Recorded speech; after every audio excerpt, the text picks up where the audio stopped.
All right, it's Tuesday, December 20th, 2022. For the regular board meeting of Santa Cruz Valley Unified School District number 35 here in the governing board room, preferably known as Daniel Font's governing board room. With that said, would we please stand for the pledge of allegiance? Ms. Lourdes Vasquez. Absolutely. I pledge allegiance to the flag of the United States of America and to the republic for which it stands, one nation, under God, indivisible, with liberty and justice for all. All righty. We got roll call. Ms. Susan Fobian. Here. Ms. Lourdes Vasquez. Present. Mr. Rene Ramirez. Here. Myself, Joel Kramer. We do have 4 members. We do have a quorum. With that said, we move on to adoption of the agenda. Mr. David Verdugo. We have one item under the consent agenda. The name Miranda should be Miranda, M-A-R-A-N-D. It's a typo. Auto. Yeah. Thank you, Mr. Verdugo. With that said, do I hear a motion then to adopt the agenda with the said change from Mr. Verdugo? So moved. Second. Motion second, any further discussion? Hearing none, all those in favor? I'd like to could I point out something, Mr. Luke, because you might want to make a change. You have Mr. Hicks on number 5, I believe. Yeah, but he's going to remain on the route. We can, if you want to remove that at a later time, we can do. No, that. I just was saying that for your sake. Yeah, no, he's, I happen to notice that. yeah, he's on there. So, Okay, you just want to leave him there? Yes. Okay, I'm good with it. thank you. All right, with a motion and second and the discussion. Further discussion? Hearing none, all those in favor, please acknowledge by saying aye. Aye. Aye, motion carries 4-0. Call to the public. All right. End of the year with no calls to the public. Item number 2, presentation. SCS bond project status updates, and now turn over to Verdugo. Thank you. Again, this is item update on projects, construction. So I'll go ahead and invite Ryan and then her up, and then will be in the presentation. We also do have additional guests from SD Grant.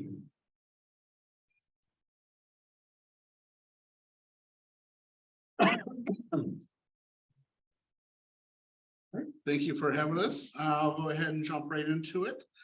Our meeting, our presentation on the update on the projects that are going on around the valley. This one's underway. Again, this is our security measures. This is the campus at Calabasas. Most of the scope on this is done. This is card readers and security cameras placed at entry points on the campus. This project is scheduled for completion on January 31st, 2023.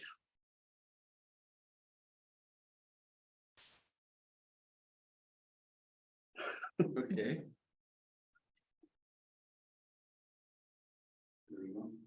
Also underway, same security measure, same project. This one is the Mountain View Elementary School, and this completion is going to be on January 31st. I believe they are 90% done with this one. The Rio Rico High School as well, another security project underway. This one is also scheduled to be complete for final completion on the January 31st. And based on the additional cameras that were added to this project in the scope. This one is, I think, about 60% completed. You skipped a I slide. did too. I think it was catching on. Let me go back here. There we go. Quadamundi, this one is also under construction or cameras are being installed. Completion on this one should be January 31st. As a matter of fact, I think this one is almost 90% complete now. Mountain View High School and the district office, that one was already completed. Another project that's underway is the field lighting upgrades. This one is the Calabasas lighting, and this has been completed.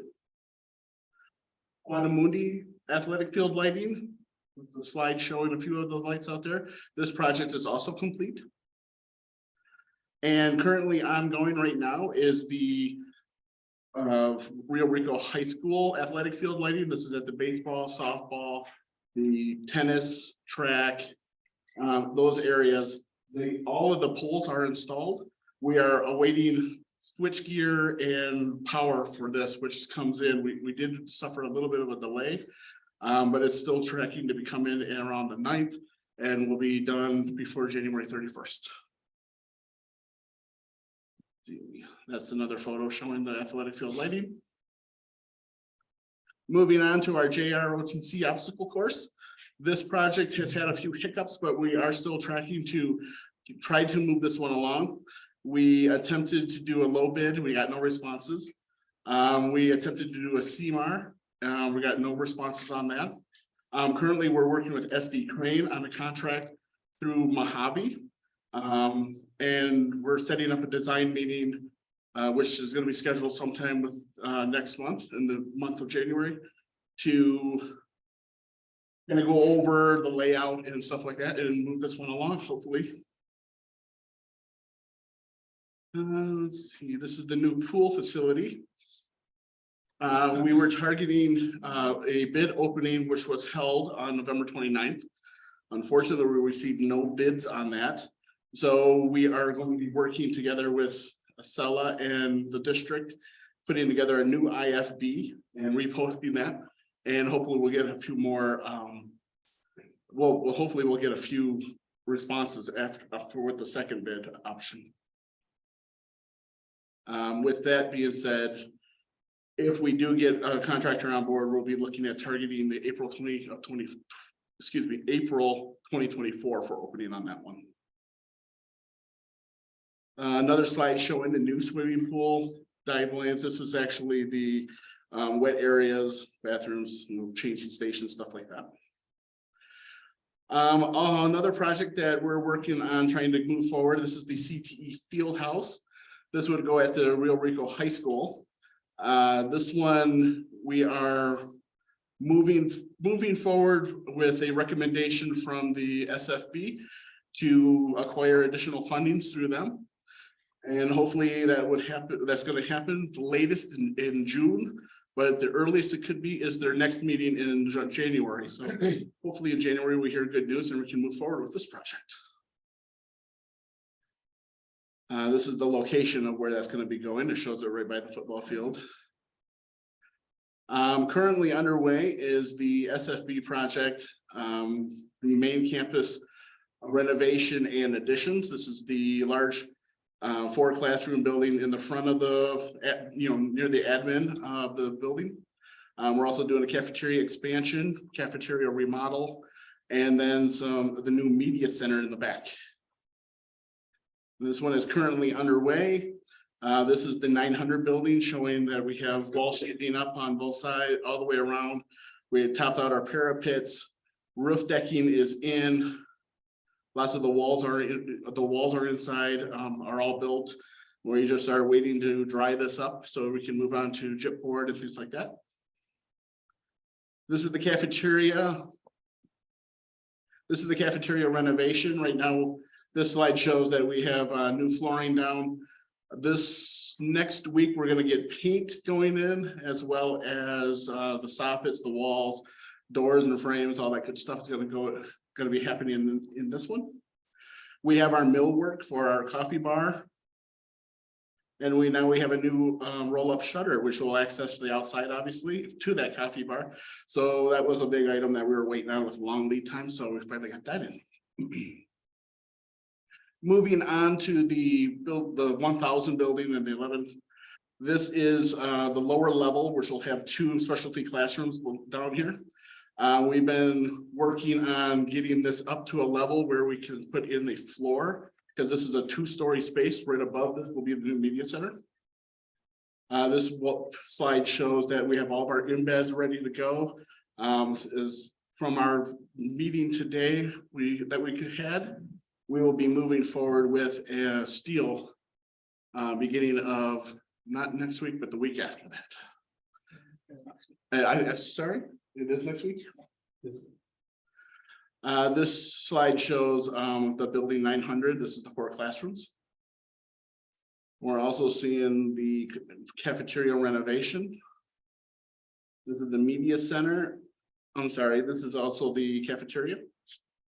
And this is the media center and cafeteria expansion, and then down below is the 4 classrooms, or the 2 classrooms, excuse me. And that's our presentation. This one is running behind.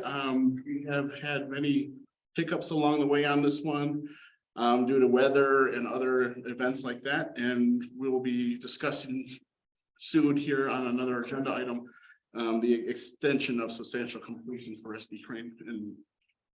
But that rounds out the presentation. Any questions? Questions, Ms. Vasquez? A lot of hiccups, right? A lot of delays on materials. So it was on materials? A lot of it's materials and labor. Yep.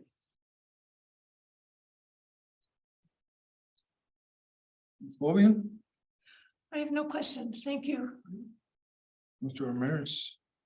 You had mentioned that you were having trouble getting bids for some of this work. That's correct. Yet in our county, we have 10% unemployment, so I kind of find that hard to believe, or maybe not hard to believe, but it makes me ask the next question, which is, how far have you, how wide do you put this work out, asked for bids, because we have a lot of people here that want work in Santa Cruz County. So I believe the bidding process is, we work with Lourdes and Azela on all the procurement. I know it's posted on your website. And you also have a list of preferred vendors. Any vendor that wants to be preferred with the district signs up on a list. Whenever any bids go out, Lourdes sends the bids to those people, as well as it's advertised 2 times in the newspaper. I think it's just a local newspaper here. But yes, it has been disheartening when we don't get any bids. And in particular for the pool project, we had several vendors that were interested, and when we received no bids, I reached out to those vendors. I asked, why did you not bid on this particular project? Their answer for the pool building was the pool equipment alone that was needing to be procured had a 36-week lead time. In the bid that was advertised, we were asking for the pool to be open by the end of July this year. And so both of the contractors told me that they couldn't in good faith put a bid out there knowing that they wouldn't meet the schedule. Both of them told me that if we reissued the bid, or if the district reissued the bid with a longer schedule, that they would absolutely rebid. They would put in a bid. So that is why we are projecting the bid to potentially go out in January, be awarded in the last February meeting. And then the substantial completion is not till April of 2024. We're essentially giving them 13 months to build this project. So that's where we're at with that. Wow. So your feeling is that we should, if we go out to bid, these 2 companies that are building pools are interested, if we give them that timeline back. They both told me that they would bid. I don't have any guarantee that they will, but I do think that we will get more bidders with the extended timeline. The bid was right before the holidays. A lot of people they're busy. They saw the short schedule, the procurement delays, and it just wasn't a good fit for that time. So the initial bid was how long? When we first went out to bid, how long was that timeline? As opposed to what we're gonna do this time? I would have to go back and look at the exact timeline. I want to say we gave them at least 5 or 6 weeks to bid. Right, but I mean, then once they got the bid, what was the completion timeline? Oh, it Was was, it shorter? Is that why then? So then that's what that was, okay, so that's why I'm alluding to. yes. So you I believe- expanded the timeline for building this pool. Therefore, we've gotten interested people now, rather than the short timeline we had. Yes. Right. Well, I would think that, I can understand in the beginning, not being able to find people to to bid on this and the work, because we were all hearing, that in construction, there's just so much going on that it's very hard to just get somebody to come to your house to do something. We kept hearing that, but I would think with interest rates having risen, that things would slow down, the economy would slow down and you'd be able to find more people. Is that possibly why that So a little longer or waiting longer would help us find people? I do think it will help. So usually there's a little bit of a delay and like the interest rates will go down or go up. And then all the projects that are still in construction, they still have 3, 4, 5, 6 months to kind of come down from that. So it's a kind of a general, it's a delayed. I mean, all the experts keep talking about, we're gonna have a recession, so I imagine that you foresee this coming in the spring sometime, right? Or- We don't know what the economy is gonna do. I keep. I know that. It's gonna level out, slow down, big prices are gonna go down. And that will only be good for our projects here. Right, I mean, there'll be more people willing to bid. Yeah, you ask any given contractor, how busy are you? When can you start work? And, without fail, most of them are like, don't even talk to me for the first quarter of the year. I'm busy, but after that I free up. So it is gonna catch up, I think, after that first quarter. Well, with respect to the pool, I just want to say right now, okay, I pray that we don't have soil sample problems again like we did with the stadium. So that was pretty serious and that caused a delay. A lot of heartburn for the superintendent and our CFO and everybody else involved, so I pray that that doesn't happen again. Yes, we have gotten additional soil sampling and structural engineers have looked at them again and we have good go. Thank you. Just a quick follow-up to Mr. Rodriguez, which is a great question about local vendors and things that we always endeavor to keep it much local. The issue is sometimes when we do send out, they don't have the capacity, bonding or the ability to do so. They give a project. So what happens many times is that we'll have a bigger contractor and then they'll subcontract some of the work to the local vendors. So it's really getting the bigger vendor to take the project on and then try to keep some of that local as much as possible. We would love to have the larger portion go. We've had some bigger projects such as HVAC that we've been able to do and keep that local. But when we go to projects like this, it's very difficult for some of our local people to bid on those things. So it's I mention it because I know you feel the same way, that we get criticized severely if we don't try to get people locally. And that's why that's a great question, because it's something that we want to make sure that we endeavor to keep as much local as possible. Thank you. Can I just say, ask something else? I'm sorry, but we have, okay, it says that we've got a certain amount of money that's put aside for the pool, so that if it's a longer time, will it be more money? There's always that question, and it's one of the things that we're trying to mitigate by getting it sooner, but we hope, as Jennifer was just talking about, we hope the prices will start to level or go down, but that's not, we don't know. So just like the other SFB project, it's the price kept escalating. And so we keep asking for more money to get it. And so that's why we're doing everything we can, our due diligence, to make sure that we get it done in a timely manner. And I think the SFB has appreciated all of the work that we've done to try to get it done. And that's why they're willing, hopefully, to give us additional funding, because we're trying to show that we are doing everything we can, different designs, different locations, everything we can to get it done. But that's another great question. Certainly, I mean, our questions are important. And some people that are watching, few that are, don't have always the information in front of them. So therefore, we ask questions to continue bringing up that information. It may sound redundant and I have it in front of me, but I certainly want to bring that out in the open, because I think it's important that everyone hears about it rather than just us knowing about it. Right? Because I know that you guys are all about full discretion as well. So that's why we ask these questions, or I'll ask questions too. It's not because I'm trying to catch you or do things like that. I just want, because it is important, especially the construction, because our our tax base, when 80% of them do not have children in this district, do not are even part of the district, but they certainly like to know, hey, what's going on? You know, so that's why I think that's why the questions are being posed, not to be again. I just wanted to let you guys know that. Like the process. So, exactly, it's important, because they support this. With that said, any more questions to my left? No? No? All right, Thank you. thank you. Thank you. All right. Item number 3, Mr. Verdugo. Yes, so it is recommended because we do have additional items as Brian was just mentioning regarding the request for an extension of the substantial completion for the SFB building. So I recommend that we go into executive session to review the contract with our attorney, and then we will come back and have a further discussion.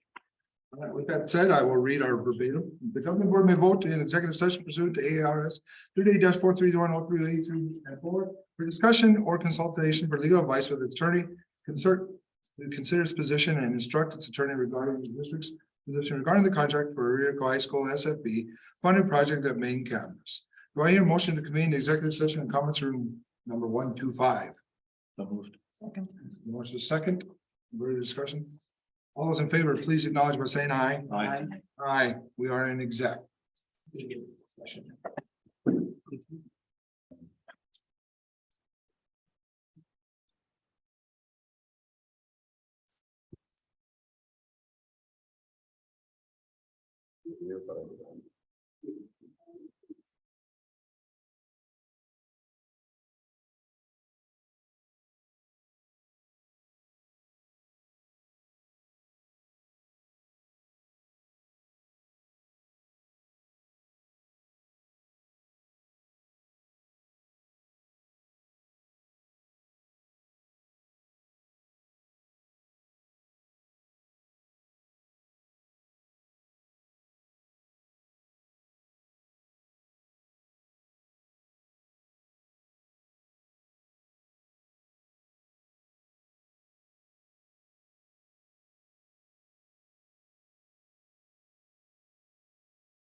to reconvene.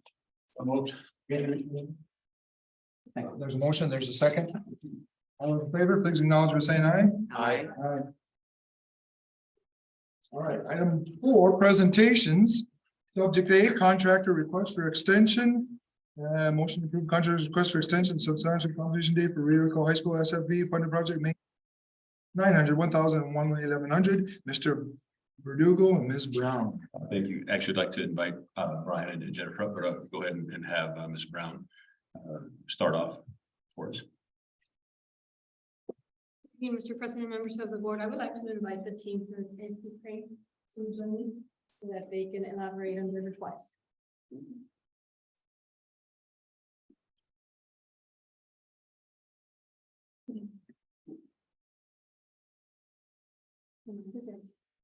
You want to share with us what the request we have on the table is and the reasons why we have a request with us today?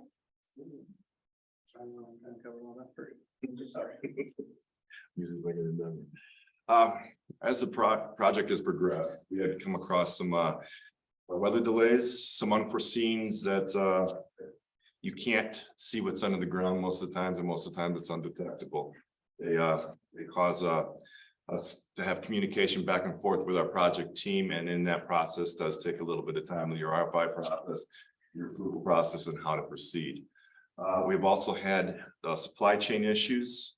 Our greatest one was the fire alarm, because the whole campus had been upgraded to a voice activated fire alarm system. We have to match that system, and voice amplifier evacuation panel is the one sticking point in the whole supply chain for that fire alarm system. It is due to ship in June of 2023. We're finding that across the board with some of our other school projects as well. We have come up with a solution, which we did run by. We reached out to another fire alarm company to see if what are our options? What can we do to get this project moving along a little bit quicker? Maybe there's something that we can put in its place as a temporary fix that the fire marshal will approve. And in that process, I did talk to Fire Alarm Sub that he had that situation similar to this in Tucson. And they went with a horn strobe activation as a temporary solution. And then once the panel gets in, we transfer it over to the voice actuated panel. And they can do a temporary CAO on that. And we did have the state fire marshal out today on site, take a look at the whole process, and did actually give us clearance that that would be an acceptable temporary solution until the fire alarm panel did arrive.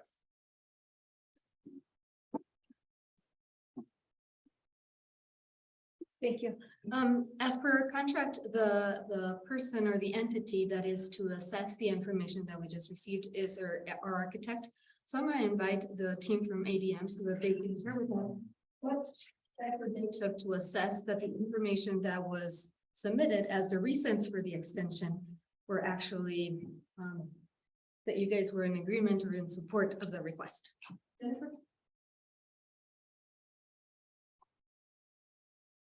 Yes, so when the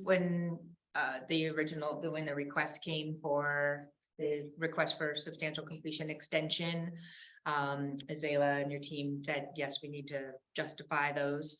I did prepare the letter, which I think you all have probably read. Do you want me to go through the letter, or do you have specific questions? I can certainly go through the letter point by point. I'm not exactly sure how what would you prefer? One question that I personally have, Jennifer, is the contract talks about, we know weather conditions, right? Certainly one of the reasons listed. The contract talks about they have to be abnormal. Can you share with the board and with the public, how did you assess that the weather conditions were actually abnormal for the area?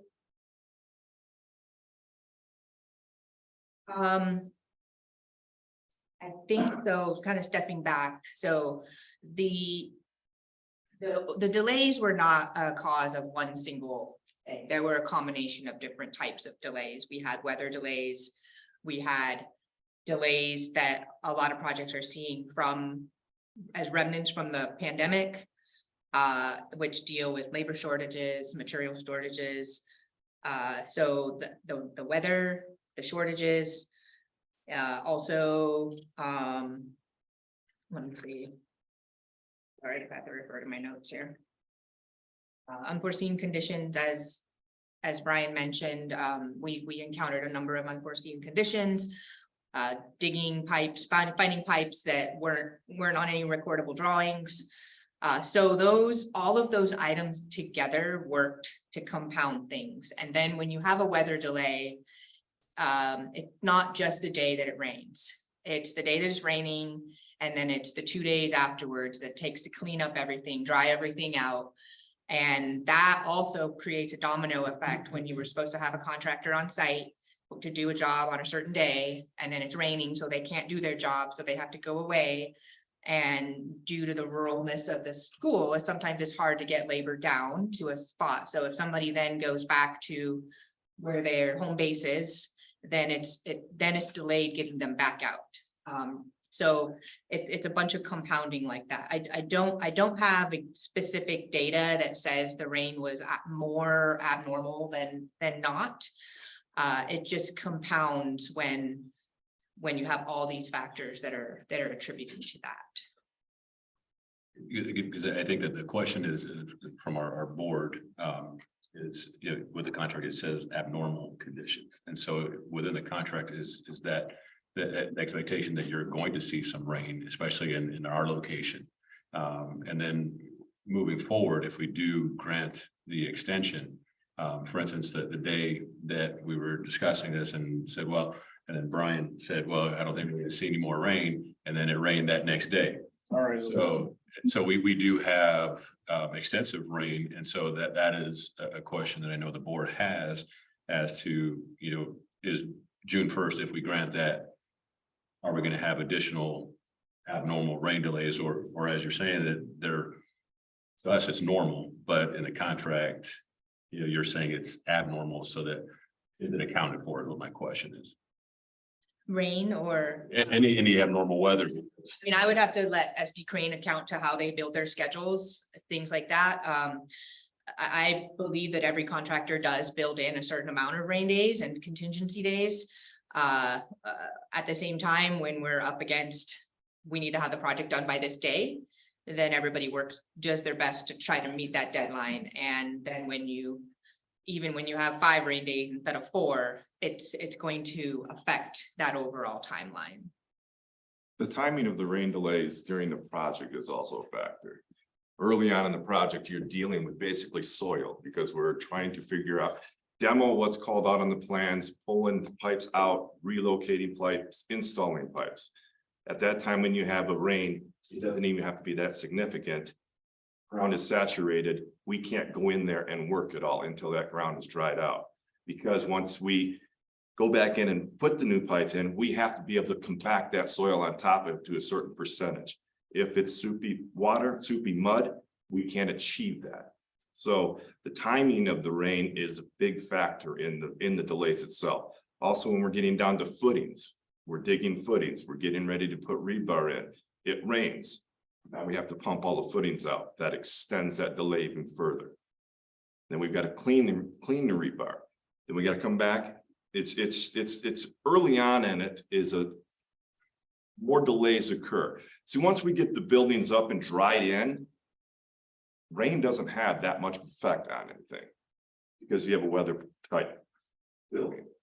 So we can work inside that environment and not have any delays, and it can be pouring outside. When are we expected to reach that phase?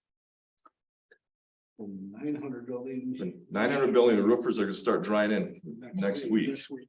Yep. Yeah. So we'll have that building ready to go. The other building is a little harder to project because you have all your steel. I'd have to look at your schedule. The steel starts going in next week for the first floor. Right. So again, but that concrete slab is poured. Our site utilities are done. So the amount of earth that we're moving and right now is a lot less than it was in the beginning of a project. And so the delays, if any were to occur between now and June 1st, would not necessarily be weather related for the most part. It would be more of the other issues that you're talking about from supply chain, materials, those type of things. Labor. Want to clarify. Labor possibility. Labor in there too? Because that was one of the unforeseen conditions. And the way we offset the labor somewhat with our subcontractors, we try to put in extra days and work extra days.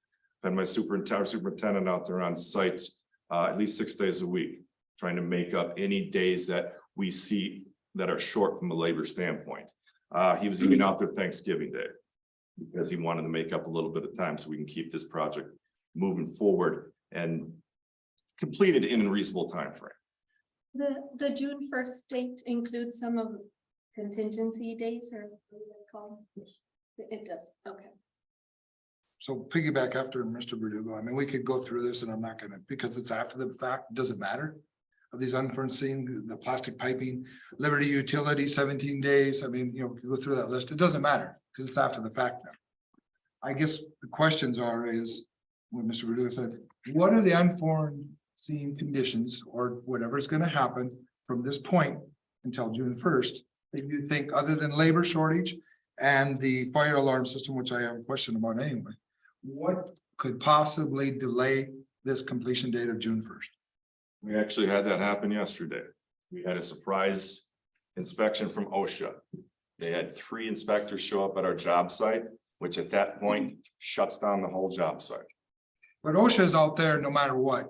OSHA does that across the state, correct? And usually they That's not unforeseen because OSHA's out. notify you if they're gonna come out, then we can be prepared for that. They can do surprise inspections as well. Yeah. Correct? Yeah, they can, the unforeseen in this case was one of the other critical paths that we've been following is our waterproofer. And finally, the waterproofer was on site yesterday, the same time as the OSHA was. So Mark had to, he was like, well, obviously OSHA is more important for me to handle. So, I think you guys lost about a day. But that's an example of an unforeseen that we didn't plan for OSHA to come by. I think what, from this point till June 1st is maybe get something to, or whatever unforeseen that you think could happen, you put that down, so we're not just caught off guard of, oh, well, this happened, well, it was unforeseen. Well, maybe you guys know what unforeseen conditions could possibly happen because you're in the business, correct? Yeah. You could at least look and say, not that it's gonna happen, but it possibly could, Potential is there. right? So we're not caught off guard of, well, what the heck, we didn't realize this. I mean, it goes through all that, and that stuff with Liberty Utilities, I'd be 16 days, I mean, that's, wow. Well, part of the utilities and some of the challenges is that we had there, not only with the pipe and everything that was undetectable, because original construction didn't have tracer wire in there like it should.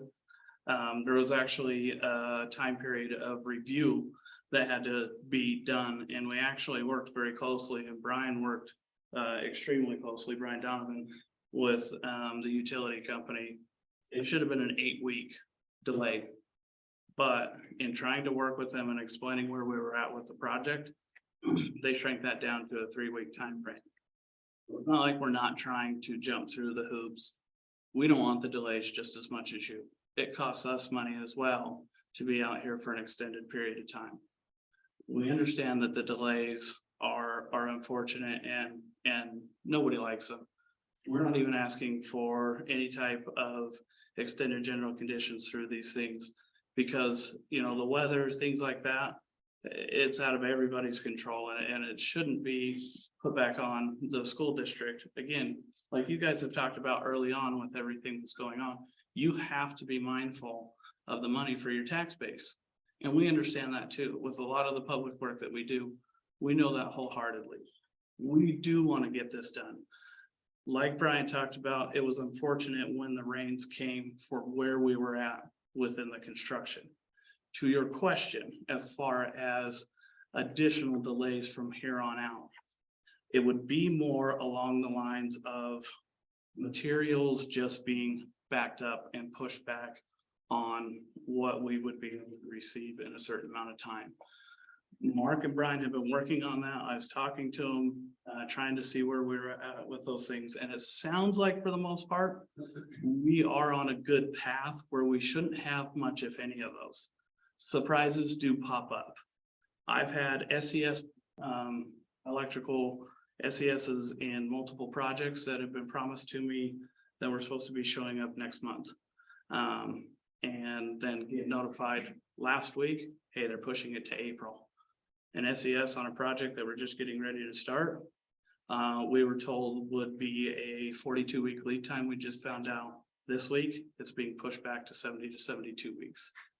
Those are gonna be the unforeseens that come up that are out of our hands, unfortunately.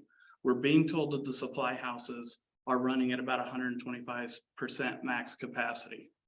Now at that, I can't tell you if it's 125% max capacity of skeleton crews because they let people go during COVID. So instead of before COVID, if they had, say, 200 employees, now they only have maybe 75 to 100 working at that capacity. I can't tell you that. I don't know that fact. But we are trying to mitigate anything from here on out. Some of the things that unfortunately were out of our control is just kind of that timing where the monsoons are, yes, we understand it's gonna rain. But they're harder to predict with the monsoons than say the storms and things that are coming in, they, the December, November, January timeframes. Where you can kind of see them coming more from the weather reports a week or two in advance instead of, hey, a microburst just popped up and annihilated the area. We don't know in Arizona, some of those things do happen. I can't tell you how many times, maybe 3-4 times this year alone. I don't live too far from my mother. And she's probably 5-6 miles away and she would get rain and I wouldn't get any during the monsoons. So again, it's a little difficult during that time frame. Unfortunately, with like the footings and foundations, that's where we were at. Which really affected the timeline more than anything.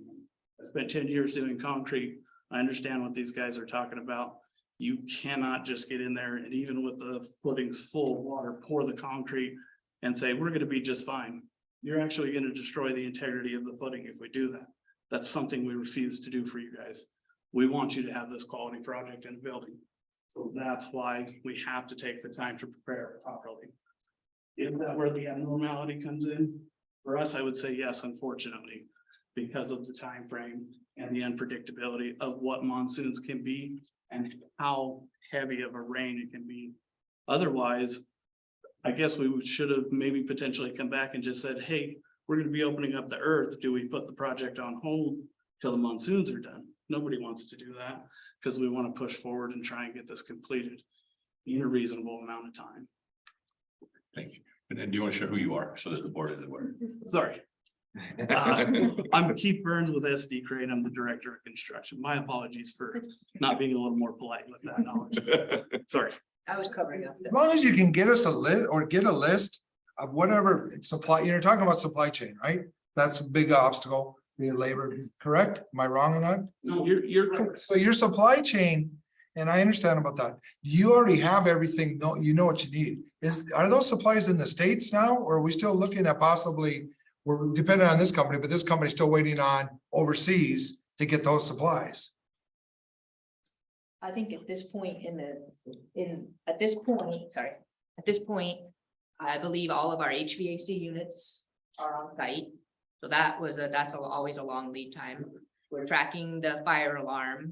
Are there other, say like our light fixtures, our gypsum board, electrical, is everything relatively close by and ready to just get on the site whenever we're ready for it? Because we've been tracking HVAC and fire alarm as our main critical path Been calling the items. HVAC guys and talking back and forth with them on a regular basis, because we were given a time frame initially, what their units were, and they were kind of all over the place. And at one point, I believe they had 2 or 3 outstanding units that were shipping, I believe, this month. So my follow-up is to them, did they get shipped and what's the arrival time? So it's just kind of following up with them on a regular basis to make sure we're tracking it. Same with the fire alarm. I still track that to make sure I get an update to see where everything is at. Are the HVAC guys here locally? Frontier? It's on mechanical. Their company is out of Tucson. Their workers, a lot of them are locally here. Thought the company was local. That's what I was asking if it was a local company. No, the company is not locally based in. It's in Pima County, Tucson, right? Okay, that's, But they gather their workforce out of Santa Cruz. so they're employing people from here. Correct. They're trying to do their part in bringing on the local workforce to help them move the project. Good. And with some of the supplies and materials as they come readily available, we're trying to do everything we can just to even get them here on site. Correct me if I'm wrong, where we were at, Mark, when we came and talked to you earlier. Mill work for the 900 building is already here on site, ready to go. We're already having them fabricate additional millwork and working out the logistics of that, because we're doing it a little out of sequence, but we will still be able to make it work. We've done it before, we've been successful. So we're trying to take those options. Another one that has come up is that furniture for the school itself that is being ordered. We discussed that with Mr. Verdugo over a conference call. And sounds like some availability of warehouse space for the furniture company is available in Tucson for them to store that furniture through, I believe it's April. I want to say there's a cost associated with that, roughly around $8,700. In an effort to be a good partner to the district, we have let Mr. Verdugo know through ADM that we would be willing to pay for that. Because again, these delays through weather and other things are unfortunate. We want to be a good partner and think that we are. We're grateful for the two CMARs that we've been able to work on. They're great projects and we're thankful for that. So we want to be able to help out as well.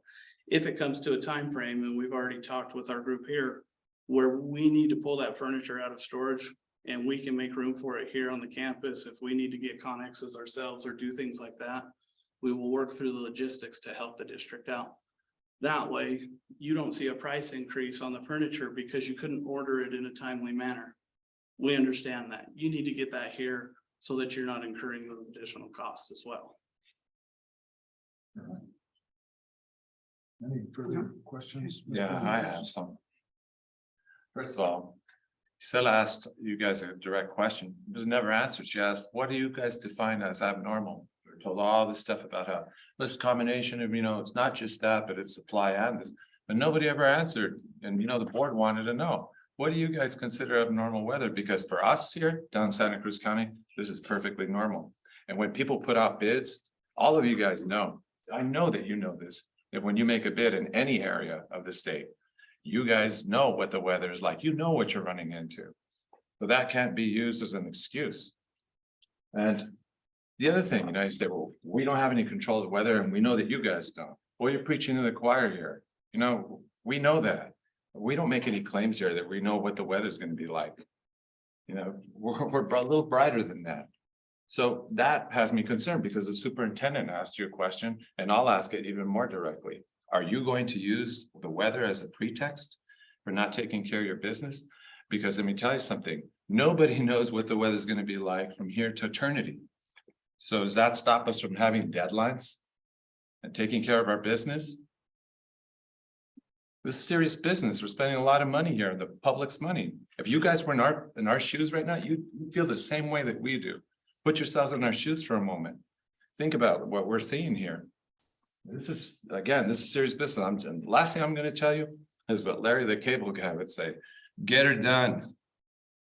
And I don't disagree with you on the get her done, and that's what we're pushing towards. As far as the weather delays, I get where you're coming from as trying to substantiate abnormal. Abnormal is not clearly defined as well either. From what the contract documents are that you're citing. Completely understand. Do we try and work in rain delays and things? Yes. Does the CMAR as it stands give timeframes that we have to start and completed? Yes, we do. With that, we are doing everything we can to help try and catch up as well. To be fair to you, I understand the supply there. I understand the arguments that you were making, that your team here was making earlier. I understand that. I perfectly understand that, seeing the way the economy is and how hard it is to get things. I can understand your frustration trying to get this part you were mentioning for the alarm system. Right. So you have to understand our position too. And in the past, when there were delays, you guys helped us in some way. You threw, like I said before, I was laughing about it, but you threw us a bone, you did something to show us good faith. So, And I feel like we're doing that again as well. You said it yourself. Well, it's unpredictable and nobody can tell exactly what's gonna happen. again, but yeah, I'll bring you back. That shouldn't be used as a pretext for not living up to deadlines, because we'll never know what the weather's gonna be like. I can understand what you're saying there. You talk about throwing a bone, I feel like we kind of just described another area where we are trying to help as well. With the furniture. We've also helped with the Hall of Fame. Yes, I remember that you had talked about giving us, I mean, you helped us with a performing arts center. We were very grateful for that.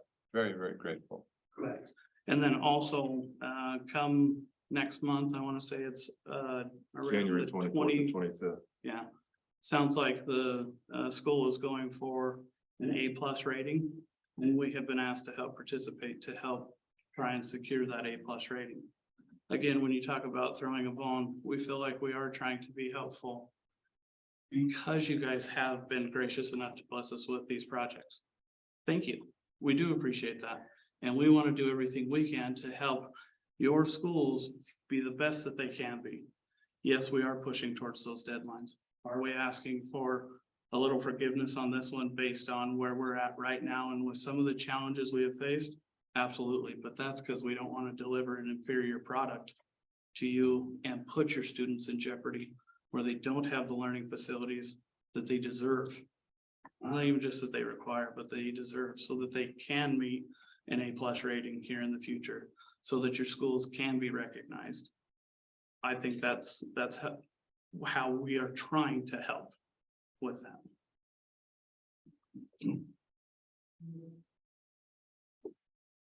Susan, you got questions? I don't have a question. When we moved to Rio Rico 22 years ago, Avatar was the main builder here. And they consistently quoted 90 days to build a house. I don't think they have ever built a house in 90 days. Stuff happens. I get it. And especially these days. I mean, not only were there supply chain issues, then there was the trucking, even getting them moving from the factory. I feel badly for you guys to be caught this way. I mean, I get it. I am easily moved to the position of grace on this. Because you guys have no interest in making this project last longer than what you had originally bid on. That's not a plus for you guys. You're not trying to keep everybody working longer. So, I mean, it is sad, it is unfortunate. But it is what it is, quite clearly. Any more statements? Questions? No questions? No. All right, Thank you. thank you.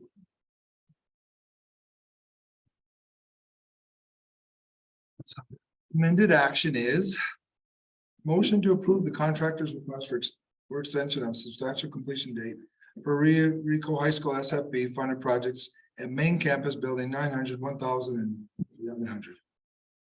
For your motion. So moved. In a second, any further discussion? Hearing none, all those in favor, please acknowledge by saying aye. Aye. Aye. Aye. 4-0.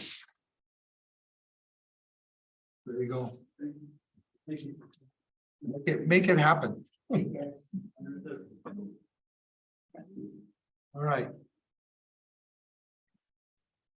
Superintendent's report. Mr. Verdugo. Thank you. Quite a few things since it's been a month since our last meeting, so a few items. The AEL continues to be a political football, and so we are in that seeing any movement by the governor to have a special session to get that approved. But the reason I bring it up is because despite that, we have started our budget meetings with the principal, so that we can begin that process. Looking at what their current staffing is, what that would look like, are they meeting their current needs? Just so we can start the process, develop that process. So I thank Ms. Brown for continually working on that. So it's something for us that we feel is important to give the principals of what's happening at their site and where are we meeting their needs. And so just wanted to let the board know that those meetings have begun this week. Also wanted to acknowledge that I know that Mr. Ramirez has talked about cell phones for a while now with me.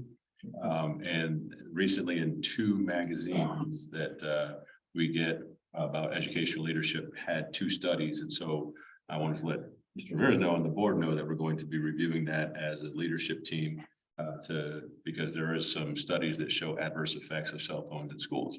And so just, as we always do, we look at things and how we're getting better. And so I wanted to share with you that we'll be looking at that, looking at those 2 studies and making sure that we're making some good policy decisions and recommending things to the board for next year. Want to thank Dr. Lunderberg for attending a South 32 meeting that was held in Patagonia with some community leaders for planning and hopeful to continue the partnership that we started to have with South 32. And on top of that, wanted to thank the Santa Cruz County Board of Supervisors today that signed a resolution that was brought forward by Supervisor Moleta for pushing economic growth in Rio Rico and I-19 corridor. So I think that was a very positive step by the supervisors today. I want to thank Mr. Fanning for representing the district and doing a call to the public and expressing our partnership needs and wants for the district, because I think it's important as we continue to grow as a district and move forward that we have these strategic partnerships for not only our students, but in the entire community. And so there is some proposal to possibly utilize our property for collaboration with South 32, but also some community endeavors. And so the Board of Supervisors doing that resolution today is a big step, I believe, in that moving forward. So, which is positive. So I want to thank again Supervisor Moleta and the entire Board of Supervisors for doing that. And again, I believe they mentioned our name a little bit, talking about the strategic partnerships that we are pushing for. I want to thank the members of the board that were able to attend the ASBA conference and Ms. Brown for being able to attend as well. It was a positive week of learning together. So I want to thank them for participating in that. I want to congratulate the 3 board members that were sworn in, Ms. Fobian, Ms. Vasquez, and Mr. Ramirez. All 3 have been sworn in for their new elected terms. So congratulations and thank you for your continued service. I know that was a big comment at the ASBA conference was, your unpaid servants. And so I know you guys take a lot of time. And so I appreciate all that you do for our community and our students. And thank you again for your service. So, thank you. All right, thank you. Subject C is governing board member report. Ms. Vasquez. I just wanted to go back on one of the things that I didn't even mention when we had our school safety training. Remember, Ms. Landerville? Okay, we were raving about the culinary classes and and how well they had done with the food and all that stuff, that we really forgot to mention. Okay, Mr. Navarro's law enforcement class, those kids were amazing. Okay, those kids were, I mean, we would, anybody that walked out, they were like right there to help you and they ask you, can I help you? Can I go this? Do you need anything? Can we show you, where the classes were and where the breakout sessions were and all that stuff. And I just wanted to mention them because they did an outstanding job as well. And I forgot. So I was so happy with the food that, that I forgot to mention them, but they were really, really good. So kudos to Mr. Navarro and his class. Also, the Christmas parade was a really big success. I hadn't seen a parade this big in many, many, many years. Okay, so I thought it was really cool, and that some of our teachers participated with, driving on the bus, and the car, the law enforcement car. Miss Yummy and Miss, that would be Miss Pero and Miss Tolano, they were on the car and they were chaperones, so they had a really good time, so that was really good too. Also, one of the things that I found out was that the Rio Rico High School is doing the ITM, okay, this week. And I think that's a really good, I don't know if anybody knows about that or what it is, but I think it's an instructional time model where the kids can come back that are failing and they get reteach and, enrichment classes and they can better their grades, and the kids that are not failing, and they can either come to school or not come to school, choose whatever it is that they want. And I think that's something very, very good that's happening at the high school as well. So anyway, that's my thing for today. Thank you very much. All right, thank you. Ms. Bovian. I just really appreciated the principal's reports. It just looks like you incorporated all the holiday into the learning. And that's a great thing to do because the kids are pretty much thinking holidays. So whenever you can combine the two, good work. So thank you.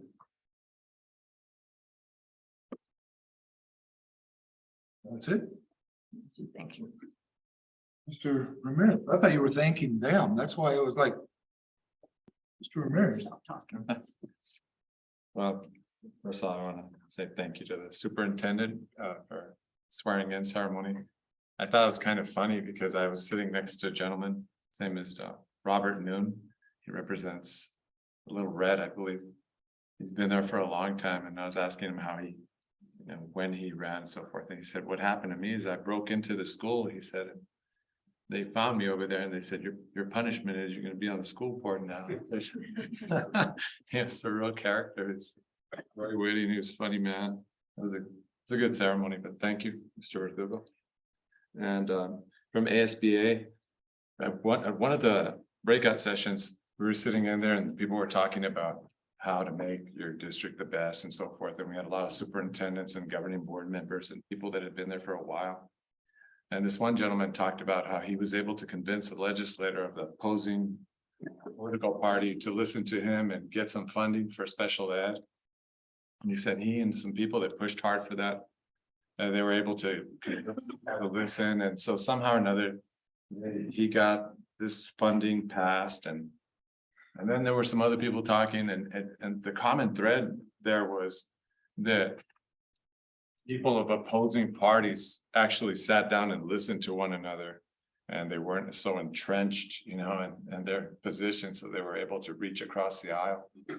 And I wanted to point that out tonight because I find that in the time that I've lived, used to be that you could have interesting conversations, with people that had an opposing view, and you could walk away and still be civil, and it doesn't seem like we have a lot of that anymore. So we're not, I believe that if people, I'm just kind of asking, you guys have different opinions, that it's good to listen to one another.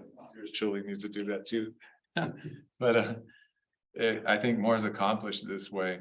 And I've mentioned this before, that it's interesting when you get on YouTube and you hear people like Noam Chomsky and Bill Buckley having an argument. I'd really invite you to do that sometime. Hop on YouTube and hear them, because they were polar opposites, and yet they had interesting conversations, and in the end they shook hands and they were civil and they were friendly and really interesting people.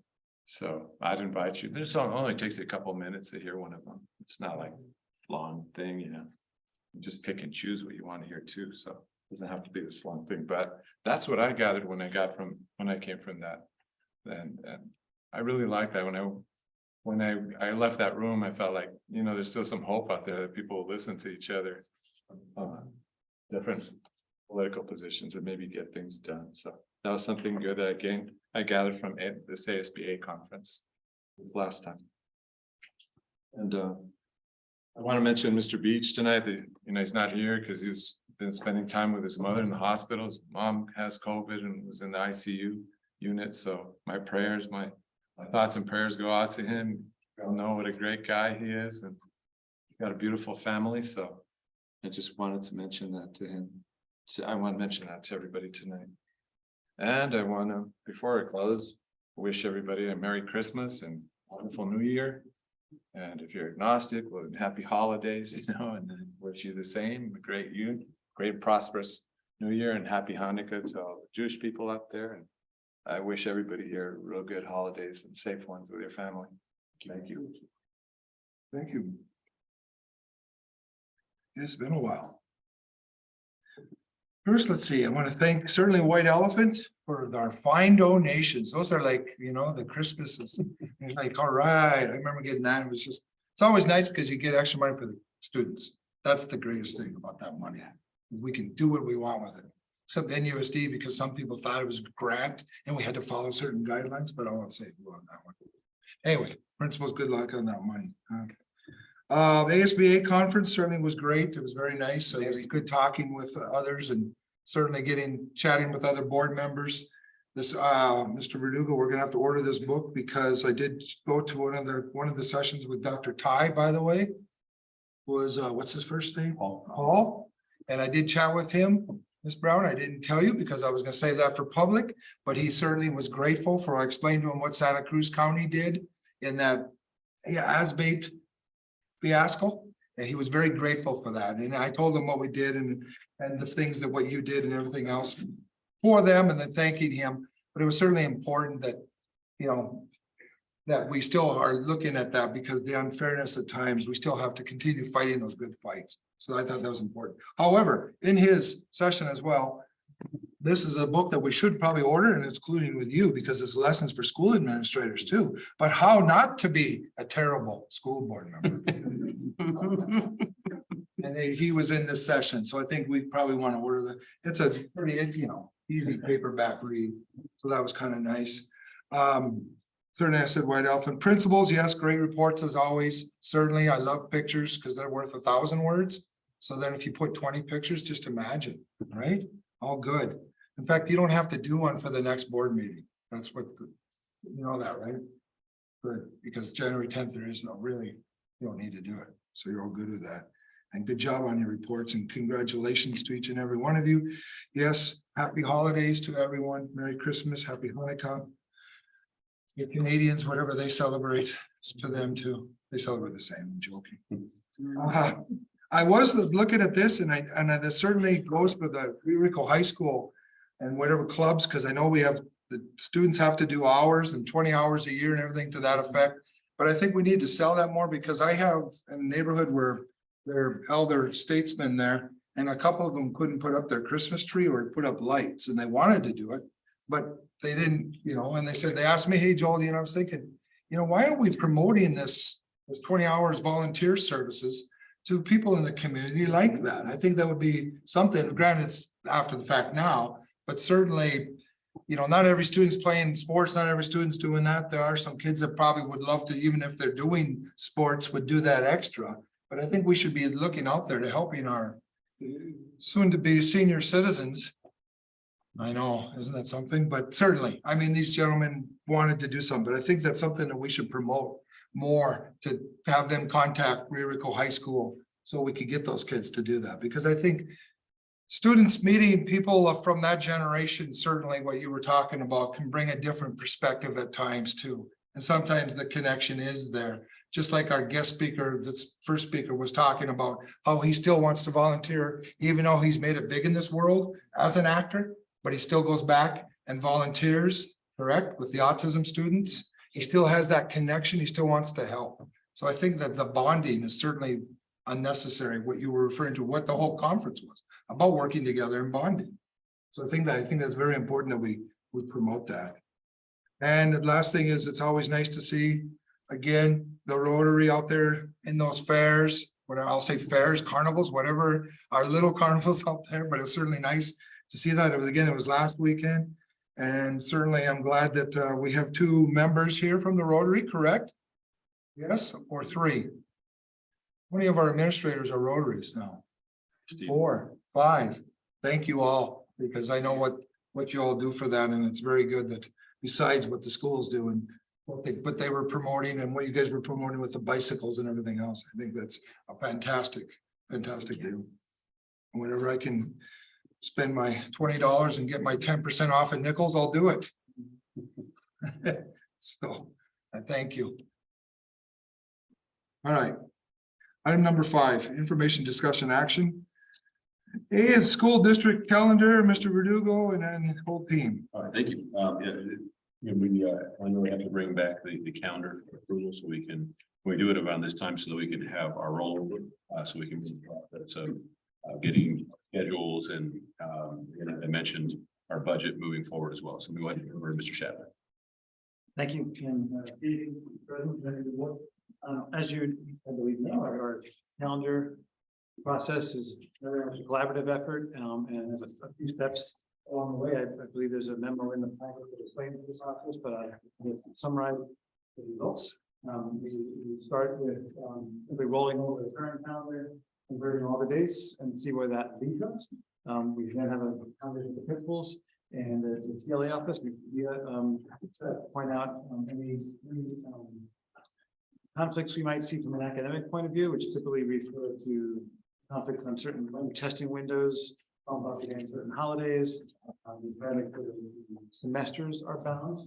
We call it a year or so ago, we eliminated the quarter. So that would be a conversation point. We'll take that from that. We create we go from draft A to a draft B, and then a C or D if other ideas come up. Take that back and get feedback from their staff. Another conversation ensues, then we go out, the principal sections, they go out to the community, the parents, through surveys and site council meetings, get parental feedback, and we come to you tonight with a proposal, and that we draft B. And the main changes from the simple rollover has two changes, which are that we started school a week later, and that allowed us to keep allowed us to not start in July, which was, I think, important to a lot of community members, students, staff across the board, and also that shift allowed us to keep the semesters balanced as well. And the other change was a single day in December. That's a professional collaboration day. Just happened last week, actually. We moved that or recommended moving that to January for the fact that it gives the teachers two things. One, we'll have the second round of data available to them in January that is really not readily available in December. And then also, in all honesty, the week where it fell right now, people's heads are everywhere except where we'd like it to be on a collaboration day. In January, they'll come back and it'll actually start that second semester with up to the minute data and a fresher mindset to review that data. So with that, I'll entertain any questions the board may have. Ms. Fobia? You know, it's not a question. I just have had some comments about having time before Christmas is when we get most of our disciplinary issues, and it's harder for students to concentrate on learning. To have the return date as late as it is in January, if we shouldn't be having an earlier start on break. And I mean, I tell people that it was a survey voted on, but Yeah, we discussed all those scenarios and options. The only thing I can say is that the calendar shifts one day a year. So over the next 5 years, it'll become better as far as that is concerned. But we had that discussion and chose this particular poison. There's really no way that we can move it back, because then, you know, the kids would come back on the 31st or the 1st. I mean, the day right after, you know, I mean, if we would move it back, you know, it's just. it's a no-win. It's never gonna work for everybody. Well, I think the percentages said so that 75% voted for this calendar this year, correct? Correct.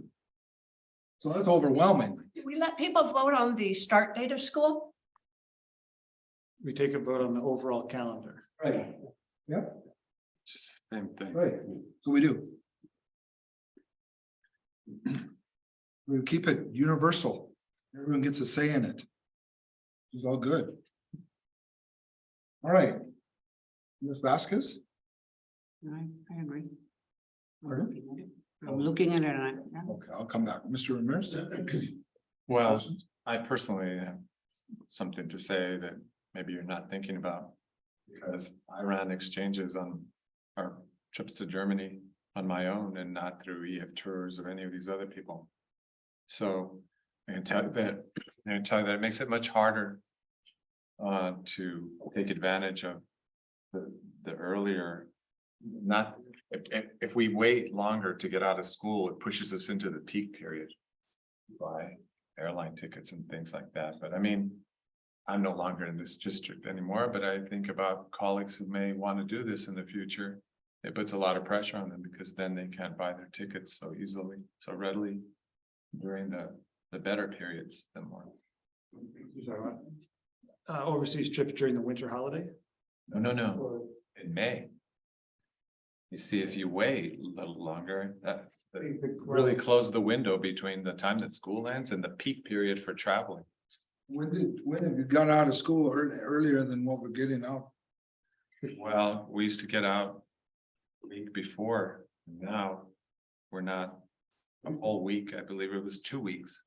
The goal has always been to get up for Memorial Day. Well, I say always, in the last. But this year 15 years. is getting out later. I can tell you that puts pressure on me too, because as you guys know, I'm running a program still and here, but it puts a lot of pressure on me. I can tell you personally, so, because it pushes you that you get caught in that squeeze play between the end of the school year and the peak period of traveling. But I'm just mentioning that, Yeah. just throwing that out there because in case anybody from District 35 wants to travel, you know, that's a consideration. It's a lot of bucks when you're talking about them. But that's, could be small potatoes in the big picture of things, so, but I just thought I'd throw it out there, food for thought. I'm tired because I don't understand what you're saying on that. So. I don't know what you mean, because I know that we've always used to get out right before Memorial. Getting out later now, later. The 24th is we Friday before Memorial Day, isn't it? We used to get out like around the 18th, 19th, somewhere in there. again, I guess I would say two things. Or maybe it's the same thing twice. The conversation about the end of the year has always historically with the admin team has been about ending sometime before Memorial Day. And not, the issue was not raised by any teachers or principals about a desire or a conflict. That's not to say it won't come up in the future. Maybe we'll have to learn the hard way and someone wants. Especially now that you brought it up. Especially now that he brought it up. Yeah, the goal has been for the community perspective. Memorial Day, people start. But you see, most of the time that people have traveled in our district, it's been through EF tours or these other ones, so they don't really care because they're not doing all the grunt work. So what do they care? You know, it's gonna be the same thing, maybe a few $100 more to them, although we don't do that anymore. We're not supposed to do that by law anymore. But if anybody does decide that they want to organize their own thing, say our German teacher decides they want to organize it through GAP, then that will become a consideration because it'll cost more.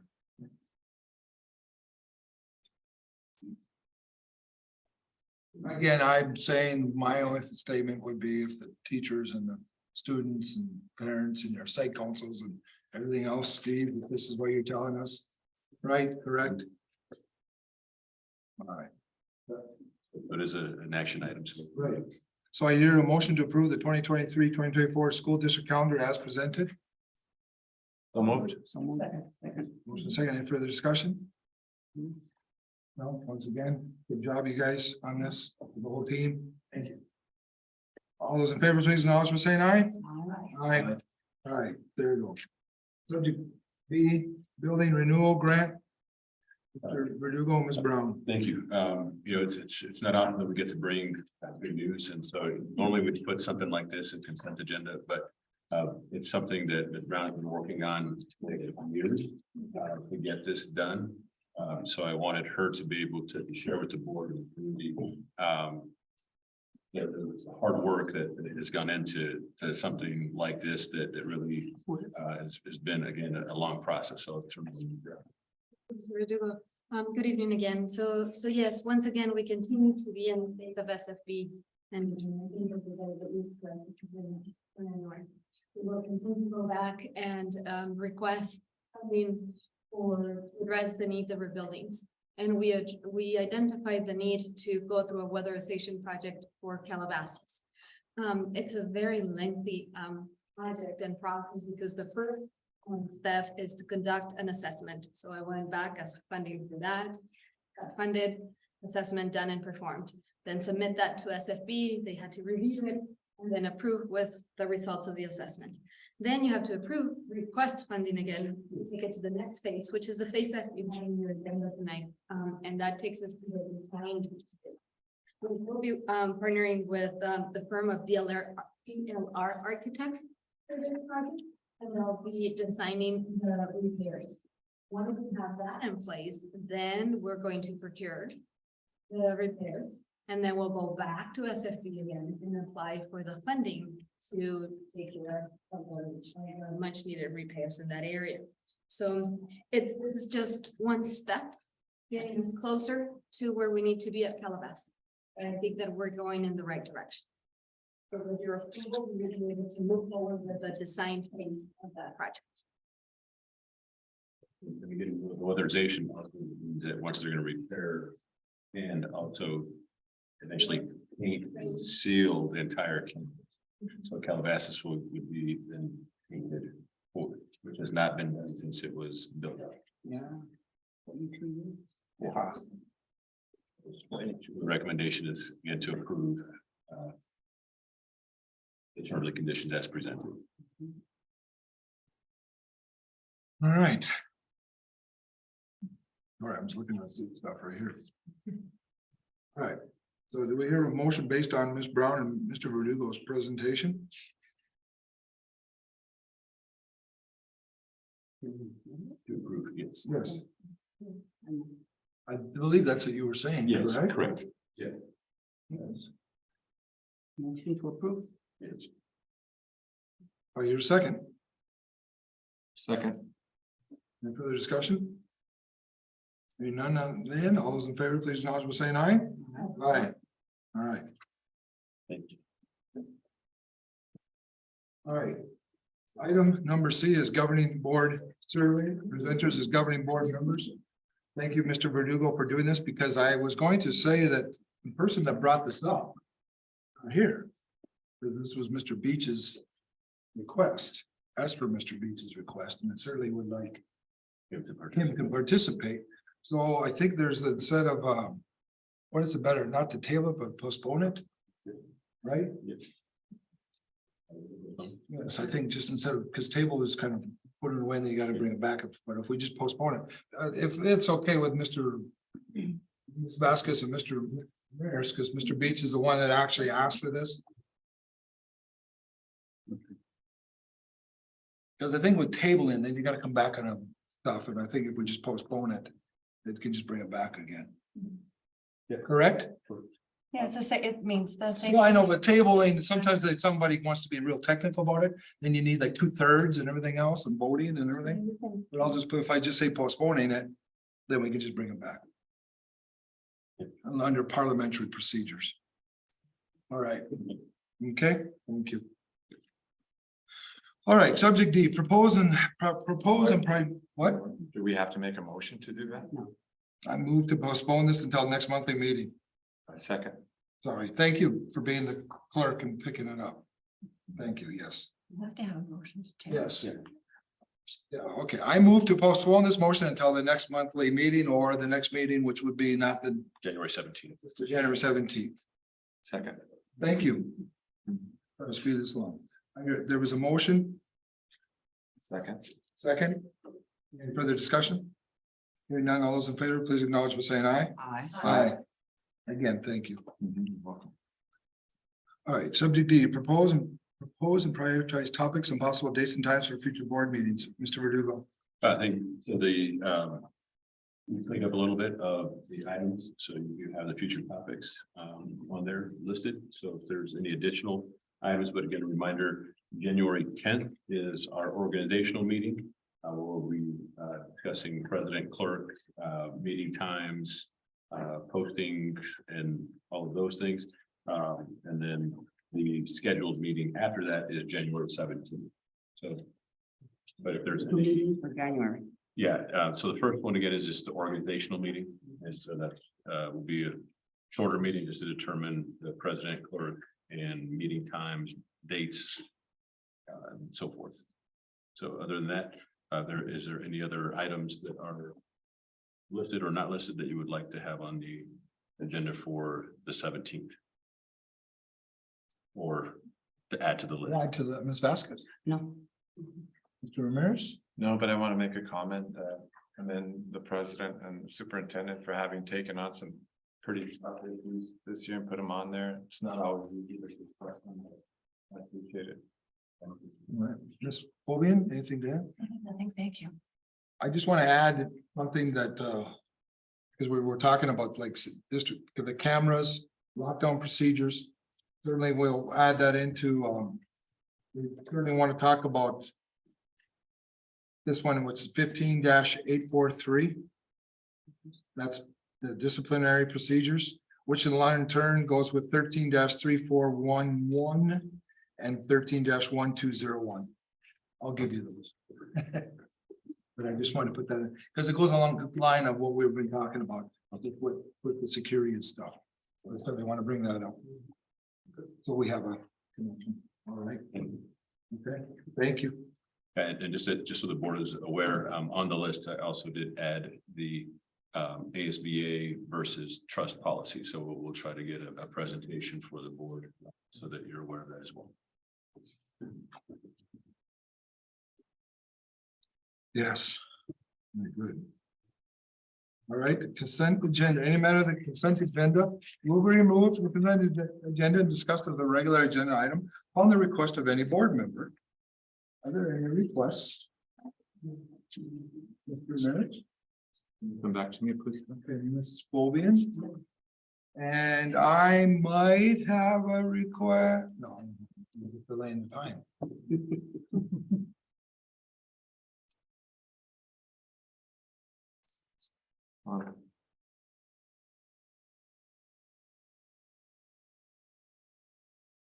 I'd like to have number 4, number 5, and number 12 for motion.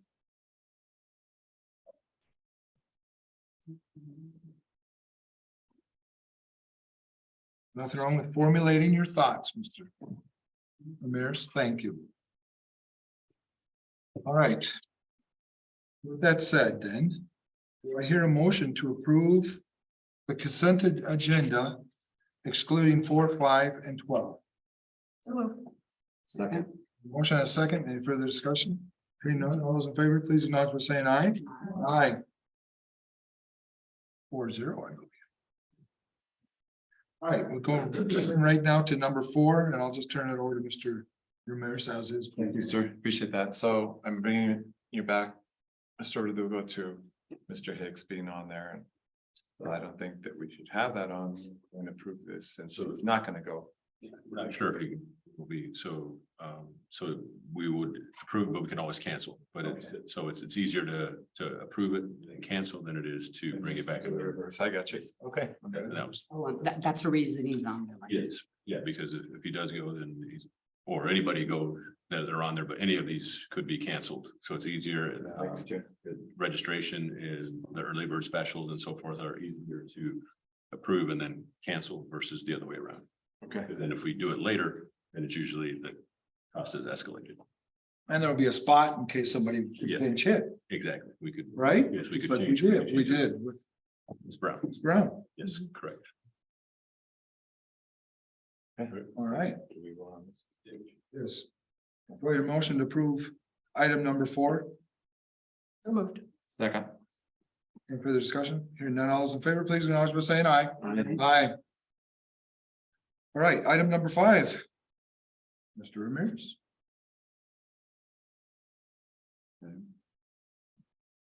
Well, who's going to take the varsity baseball team to the Wolf Classic? The baseball coach. Laughlin. Okay. So you guys all know how I feel about that because I voted the way I did. I didn't agree with our AD being a baseball coach. But I want to say publicly because probably gonna have people that run and say, oh, Mr. Ramirez has a, you know, gripe with Mr. Laughlin or a bone to pick with him, which is not the case. I don't question his baseball coaching abilities at all. Has nothing to do with that. I question whether he has the time to do the job as an AD and be the baseball coach. And it doesn't sit right with me how the other coaches may feel with regard to him having this particular, position as AD and coach. So there might, if I were a coach, I'd take issue with that. But again, there's nothing personal. I don't question his baseball abilities and so forth.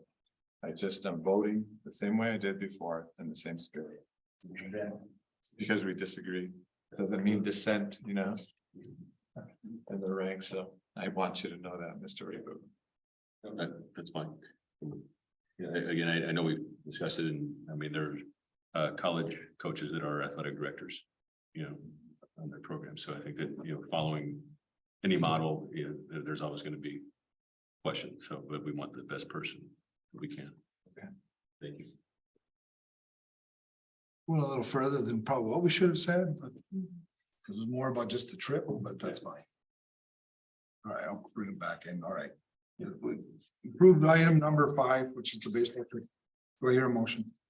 I hear a second? Second. Motion and a second. Any further discussion? Hearing none, all those in favor, please, when I was saying aye. Aye. Aye. Those opposed? Nay. Nay. 3-1. Item number 12, Mr. Ramirez. Thank you, sir. Yeah, I just want to know, it says here approval that increase the minimum wage for the attached staff members. Why is there this? Why are we gonna have this? It's required by law. So when the minimum wage, I don't know if Mosquitoes would like to come up and address that, but the minimum wage increases every January. And so we have to, those that are not at the minimum wage, we have to raise them to the minimum wage. And so we, if you remember, thankful to the board for their support in one of our largest endeavors that we've ever done financially by creating a whole new salary schedule for classified, almost $600,000 annually that will increase exponentially as we go through. But part of that is minimum wage increases again every year by either inflation. And so this year, obviously, inflation was a large, so it affects the bottom end of our scale. And so what happens is those individuals that you see on this list were on the bottom end of the scale. And so now by law, we're required to increase those to minimum wage. It's a good question, because I think people would need to know. So yeah, it's a requirement by law. I think you took care of it all for you. Okay, do I hear a motion to approve the minimum wage increase? So moved. Motion is second. Any further discussion? Hearing none. All those in favor, please nod by saying aye. Aye. All right, item number 7. Oh, superintendent's goals for 2023. This is for Mr. Dugan. Also, I pursuant to ARS 30.431-03A2. Note that hereby given to the general public that the governing board of Santa Cruz Valley Unified School District number 35 may vote to hold an executive session for the purposes of conducting evaluation of superintendent's goals and possible discussion of records exempt from public inspection. Do I hear a motion to convene executive session in room 125 district office conference room? So moved. Second. Motion second, any further discussion? All those in favor, please nod by saying aye. Aye. In the middle, And yeah, you guys are welcome to. you're free to leave. Principals, Merry Christmas. Holiday.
All right, it is 7:13.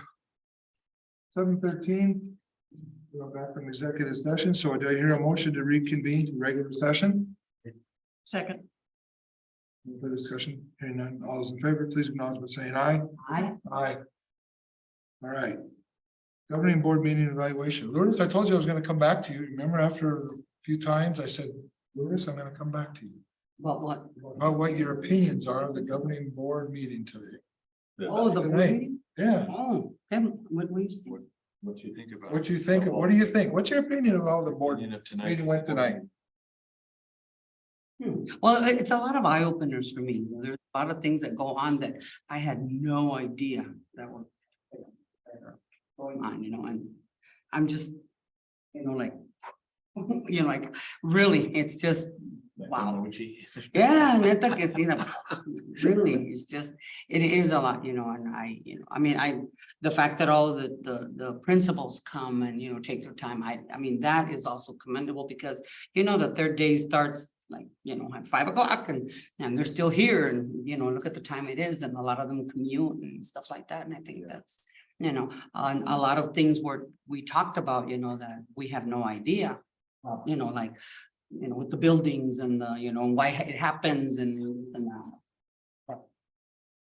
Yeah, it was, one of the things that I am gonna say, and I mean it with all respect and all that stuff, okay?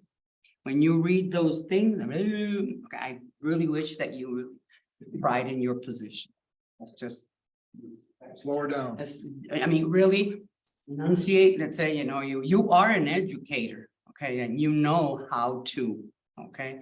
And I just think that if, this has been, we've got people outside here that can't even understand, in here, that can, that can't understand what you're saying. And I think that says a lot about you and your position as our leader, okay? Because you are our leader as the board, because you are the board president. And I just think that it would be really cool that if, and I know those are things that you do often, but it's just like doing something at school, just something at any job, take pride in what you do and what you say and how you say it and how you come across. And that's just, I mean it with all due respect. Oh, yeah, and thank you. and with a lot of love and everything, but I just think that, it was, you do like being the president, right?